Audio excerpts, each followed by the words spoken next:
Chapter 45. Joseph reveals his identity. Joseph could stand it no longer. There were many people in the room, and he said to his attendants, "Out, all of you." So he was alone with his brothers when he told them who he was. Then he broke down and wept. He wept so loudly the Egyptians could hear him, and word of it quickly carried to Pharaoh's palace. "I am Joseph," he said to his brothers. "Is my father still alive?" But his brothers were speechless. They were stunned to realize that Joseph was standing there in front of them. "Please, come closer," he said to them. So they came closer, and he said again, "I am Joseph, your brother, whom you sold into slavery in Egypt. But don't be upset, and don't be angry with yourselves for selling me to this place. It was God who sent me here ahead of you to preserve your lives. This famine that has ravaged the land for 2 years will last 5 more years, and there will be neither plowing nor harvesting. God has sent me ahead of you to keep you and your families alive and to preserve many survivors. So it was God who sent me here, not you. And he is the one who made me an advisor to Pharaoh, the manager of his entire palace, and the governor of all Egypt. Now, hurry back to my father and tell him, this is what your son Joseph says. God has made me master over all the land of Egypt. So come down to me immediately.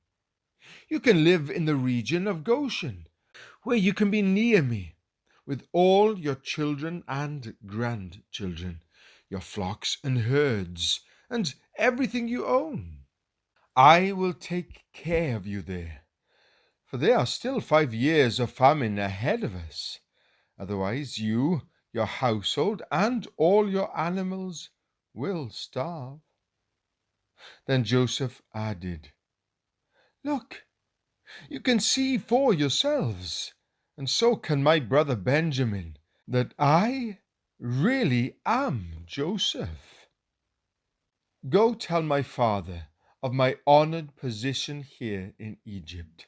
Describe for him everything you have seen, and then bring my father here quickly."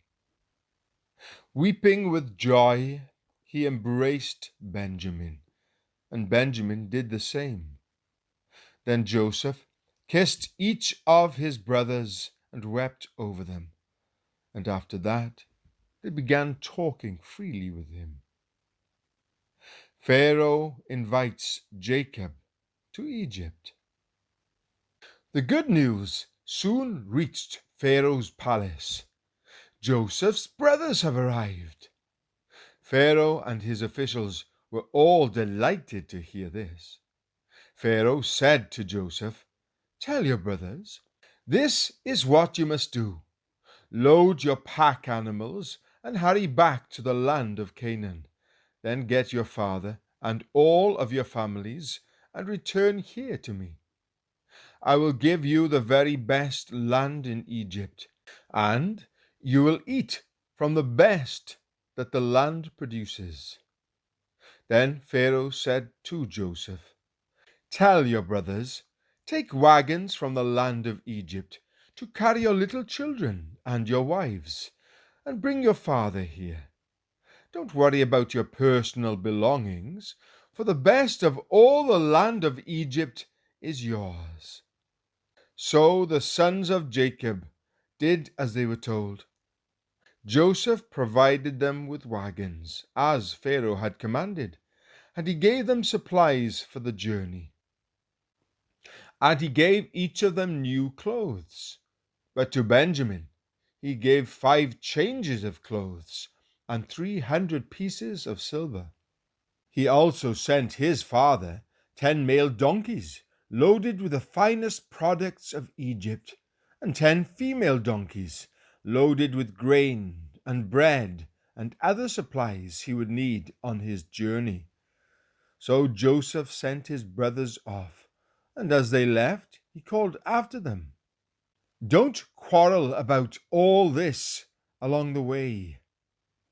And they left Egypt and returned to their father Jacob in the land of Canaan.